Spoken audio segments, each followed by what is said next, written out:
The Foreseen arcade. Active. Like the Commodore 64 was an iconic home computer during the 8-bit era, so too was the Amiga during the 16-bit years. For gamers, it was home to many classic games, including Another World, Zool, Battle Chess, and of course, many titles from Team 17 and the Bitmap brothers.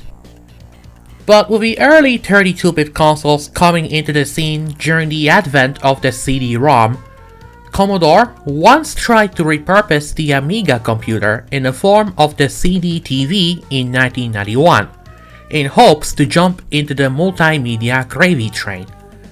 However, that didn't exactly work out, since it only sold around 29,000 units in the UK, with Germany only seeing 25,800 units sold. And while it's unknown how many units were sold in North America, it did retail at $999, which is about $2,353 in today's money. It didn't last long on the market, given it was discontinued 2 years later, so you'd think that Commodore will have learned its lesson by that time, considering their previous attempt at repurposing a computer into something else was with the Commodore 64 game system, which only sold 2,000 units out of a shipped 20,000 units. But nope, Commodore decided to do that yet again, thinking that third time's the charm, but this time focusing specifically on the gaming market. That console was the Amiga CD32, released in September of 1993 in Europe, Australia, Canada, and Brazil. Marketed as the world's first 32-bit CD games console, at least in Europe and North America, it was basically a repurposed Amiga 1200 without a keyboard. It had a modified AGA chipset and was sold for £250 in the UK. Much like the CD-TV, it had a lot of problems. For one, a huge majority of its games, almost all of them, are straight ports of existing Amiga 500 and 1200 games, with many of them not taking any advantage of CD capabilities like CD music or full motion video. They don't even take advantage of the CD32 controller, basically treating it like a typical single button joystick. That explains why CD32 platformers and action games still use up on a D-pad as a jump button. Another issue was that although it did sell somewhat well in the UK, exceeding the sales of the Mega CD add-on during the Christmas period of 1993, it still wasn't enough to save Commodore, especially when combined with the fact that the console's US release was cancelled because they owed $10 million to CATTAC for the use of its XOR patent. Following Commodore's bankruptcy, the CD32 only lasted 8 months before it was officially discontinued in April of 1994. The system only sold 100 units in Europe, with approximately 25,000 units sold in Germany, meaning it was ironically outsold by the Mega CD. And yet, despite the console being a financial failure caused by a lack of interest from game developers and public, the lack of care from said developers that did bother making games for it, and the entire patent fiasco preventing its North American release, it still managed to get several magazines dedicated to the CD32. Paragon Publishing's Amiga CD32 Gamer was one of them, lasting only 21 issues until February of 1996, 2 years after the console itself was discontinued. So today, I want to look at what the magazine thought was the absolute worst of the short-lived 32-bit console. Without further ado, the Foreseen Arcade would like to present Amiga CD32 Gamer's Worst Rated Games.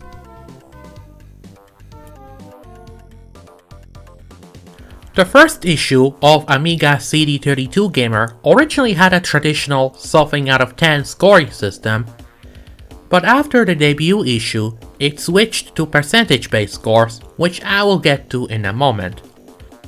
And what's pretty funny is that a lot of the games we'll be seeing on this video were all reviewed on issue 1 alone. For now, let's start with two games that got a 4 out of 10 on issue 1, starting with International Karate Plus. The CD32 version is a port of the original 1988 Amiga 500 version, which might explain why this game was showing a lot of age by 1994, especially when you consider the Commodore 64 original still impresses for its slick graphics and playability.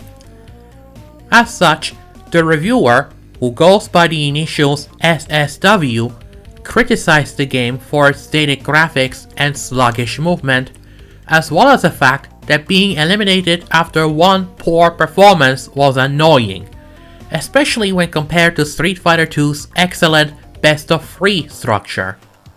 Why a 32-bit conversion of an 8-bit game should be slower rather than faster than the original is less than an enjoyable mystery, which somewhat explains the score of 4 out of 10.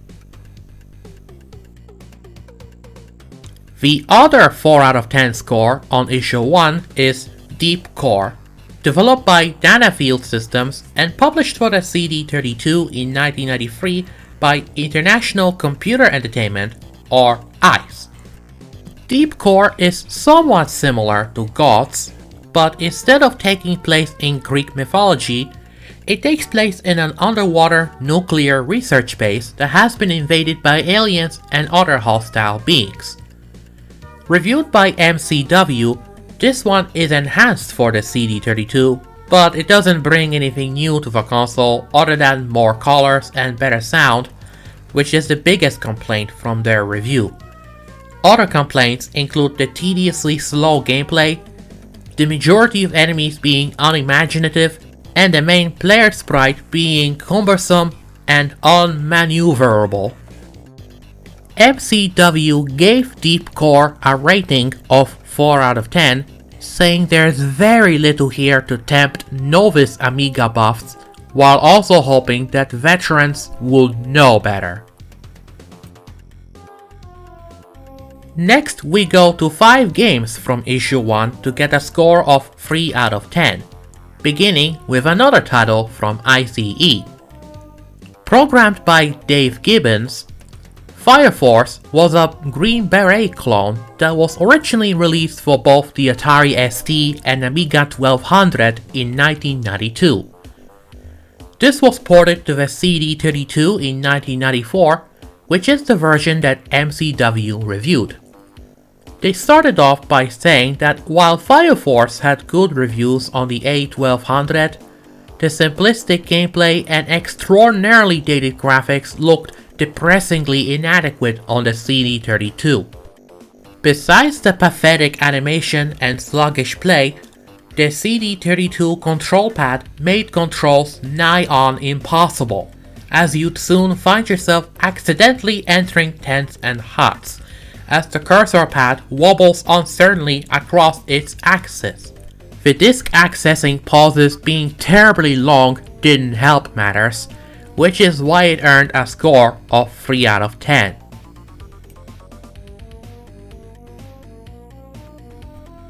The second game to get a 3 out of 10 is Lunar-C, a Gradius clone developed by Digisoft. What makes this one interesting is the fact that it wasn't sold on its own back in the day. Instead, it was exclusive to a double game disc from Mindscape, which also included a Defender clone, Overkill, developed by Boys Without Brains. While SSW did give Overkill a score of 6 out of 10, they were not as kind to Lunar-C, as the points of criticism include disappointing graphics, weak sound effects, and repetitive gameplay. Although this was only available on the CD32 and written for the Amiga 1200 chipset, disk accessing was clumsily implemented. While they wrote that Lunar-C isn't exactly bad, it's just entirely lacking the graphical and gameplay flourishes which good games use to disguise unoriginal beginnings with new excitement, which is why it got a score of 3 out of 10. The third 3 out of 10 game on the agenda is Castles 2, Siege and Conquest. Developed by Quicksilver Software and published by Interplay, this sequel was originally released on MS-DOS in 1992, with the CD32 version coming out the following year. In MCW's review, they wrote that Castles 2 is even more complicated and initially bewildering than its successful prequel on the Amiga 1200. While in the original Castles, the objective was to build castles, sell goods, battle neighbors, and basically establish yourself as the biggest and best lord of the area, the sequel has a much more sophisticated aim: to unite the desperate factions of Bretagne and become king. During the review, MCW made comparisons between this game and SimCity, whose CD32 version was backward compatible with the CD32. The first strike against Castles 2 was the dull, dour appearance of the game, and its slow pace of action destroys any of the enthusiasm aroused by the instruction manual, which made it sound exciting. Another problem is that every task seemed to take ages to perform, thanks to incredibly slow disk accessing time. With other criticisms toward the game, MCW wrote that despite Castle 2's overwhelming gasp for authenticity, it really needed to look at some of the excellent strategy games on PC to see how more sophisticated ideas for games can be made both complex and seductive. It's been done before, with even the Super Nintendo getting SimCity, but Castles 2 ended up being yet another game that fails to scratch the surface of the CD32's capabilities, which is why MCW gave it a 3 out of 10. The fourth 3 out of 10 game on issue 1 is John Barnes' European Football, whose original Amiga and Atari ST versions were originally released to coincide with the 1992 European Football Championships, and licensed around Jamaican-born Liverpool star John Barnes.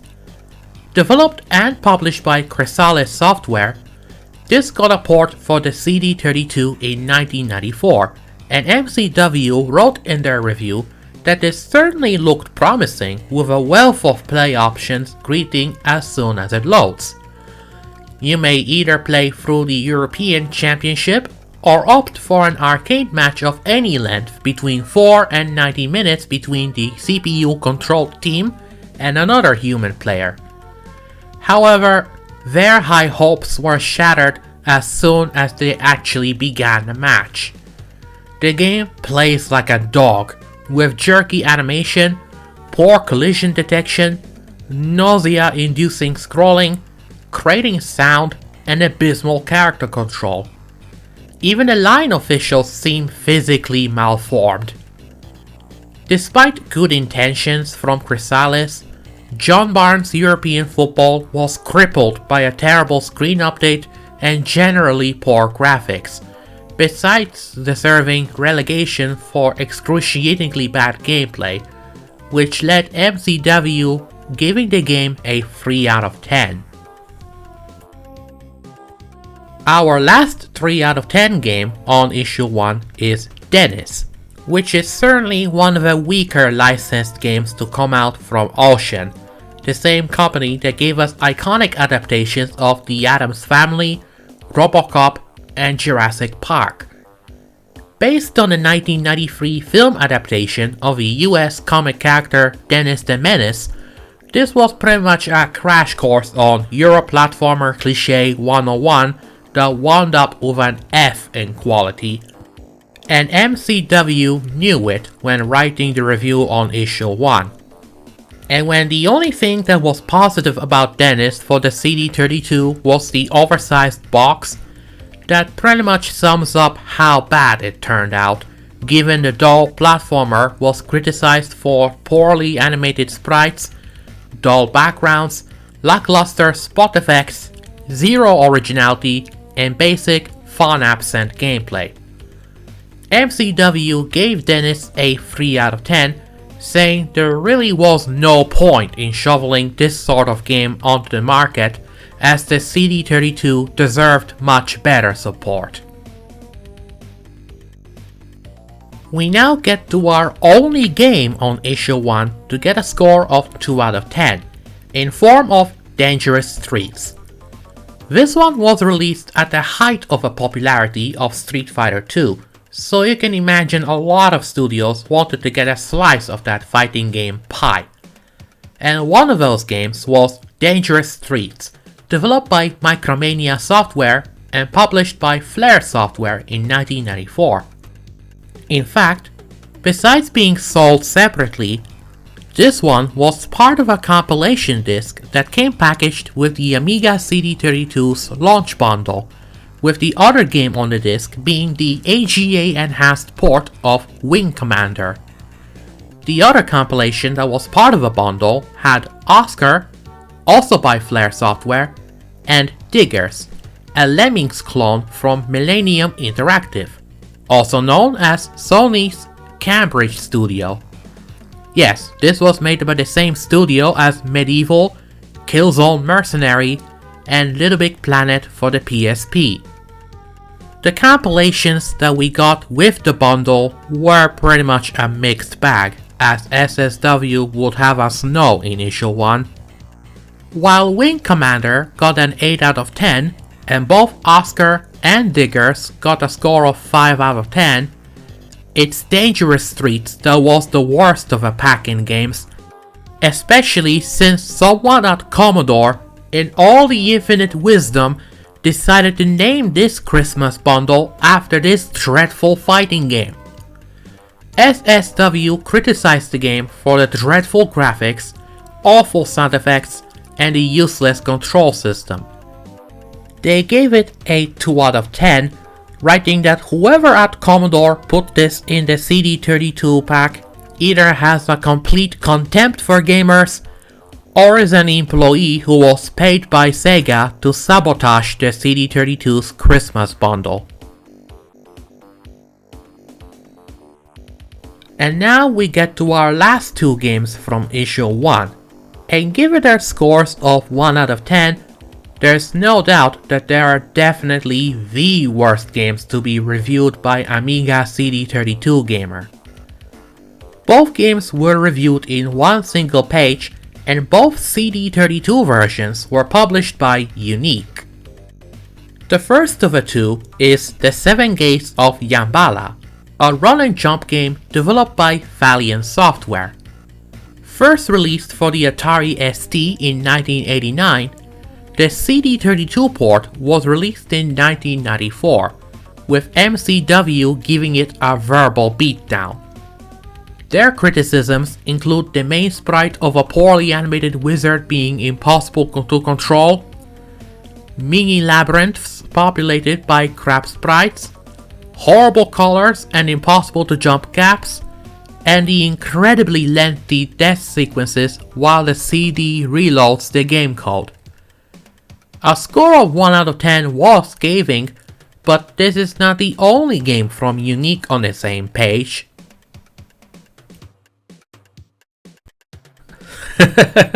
No. The other game from Unique to be scolded by MCW in the same page was Chambers of Shaolin, another title from Valiant Software. Although, in this case, this one actually had mostly positive reviews according to Moby Games. The Atari ST version in particular got a total score of 76% based on 7 ratings. The Amiga version wasn't too bad either, as it got a 68% score based on 6 archived ratings, But then again, much like the Seven Gates of Jambala, Chambers of Shaolin was originally released in 1989. The CD32 port by Unique came out in 1993, which is what MCW was angry about. Their cons include crap graphics, crap sound, crap interaction between the fighters, terrible teeny-weeny sprites, frozen backgrounds, awful disk accessing times, next to no special move combos, and the game being poor in every aspect. Both this and the 7 Gates of Jambala not only got the lowest scores of 1 out of 10 from the very first issue, but they remained the worst games to be reviewed by Amiga CD32 Gamer. Now that we finally move on from issue 1, the rest of the magazine used a percentage-based score system. But when trying to find more games for the video, it actually had very few poorly received games through the entire run. But at least I did find something to work with. The first of percentage-based reviews on my video is Impossible Mission 2025. Developed by Microprose, this is a modernized version of the original Impossible Mission, first released for the Commodore 64 and Apple II in 1984. Luckily, we don't have to worry about the evil Professor Elvin Atombender in the actual year of 2025, although MCW didn't want to stay a while or forever when the game was reviewed on issue 4. With the criticism toward the poor graphics, hardly any sound, frustrating controls, and lame gameplay, on top of the laughable minigames, MCW gave it a 40%, calling Impossible Mission 2025 a failure of almost comic proportions. In dragging a once classic game into the 90s, Microprose have set about butchering it rather than enhancing it, at least in their eyes, while also writing that even people who did love the original will find little to enjoy here, while concluding that few software houses have taken a software legend and done less to enhance and more to harm.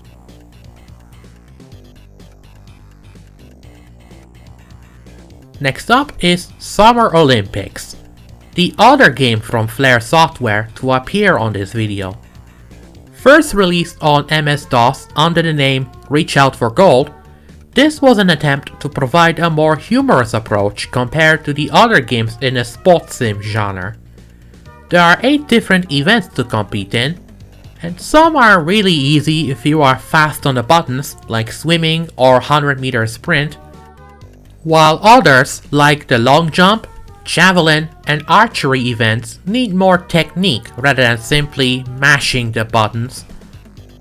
Reviewed on issue 2, MCW began by saying that there have been a few genres more vilified than multi-game sports sims. The so-called joystick wagglers have been constantly ridiculed as the peak of video game idiocy and all but died of shame some years back. And Summer Olympix was an attempt at bringing one to the CD32. Many criticisms include dreadful sprites, the awful controls for many events, sparse sound, wince-inducing humor, and poor playability. With a score of 37%, this was considered by MCW to be a disaster to rank with British ski jumping. And now we get to our final game on the video with the lowest percentage-based score of them all, the CD32 port of Battletoads. This game first made its debut on the NES in 1991 and was popular enough to receive ports to Mega Drive, Game Boy, and Game Gear in 1993. Then we have Amiga and CD32 ports of Battletoads released in 1994 by Mindscape. I have high doubts that both Amiga and 32 versions were made by Rare themselves, because, oh boy, where to even begin with this port? SSW's review from issue 3 lambasted this port, as leaving aside the fact that state-of-the-art 8-bit NES graphics aren't quite suitable for the CD32, it falls apart in terms of a control system. Like I said in the very beginning of this video, a lot of CD32 games are straight ports of regular Amiga games that were done with little to no effort. That also meant the controls are exactly the same as on any single button joystick that was common on the Amiga. And because Mindscape didn't even bother putting any effort into mapping proper controls on the CD32 controller, this makes the notoriously difficult game barely playable. And that's what SSW pointed out in their review, as this painfully clumsy system is a disaster, and most people who gave this a casual go soon walked off in disgust. SSW ended the review with a score of 22%, stating that the CD32 port of Battletoads is an astonishingly comprehensive failure, as it was drab to look at, awkward to control, and ridiculously difficult, all contributing to a huge blotch on Rare's reputation.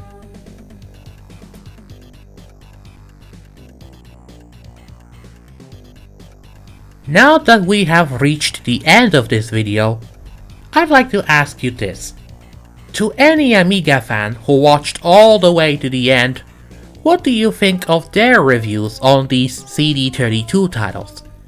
Were you unfortunate enough to play any of these games?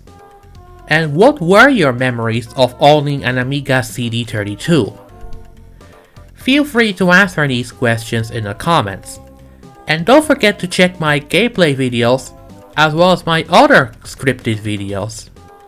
And as always, thank you for watching, and I hope to see you next time on the Foreseen Arcade.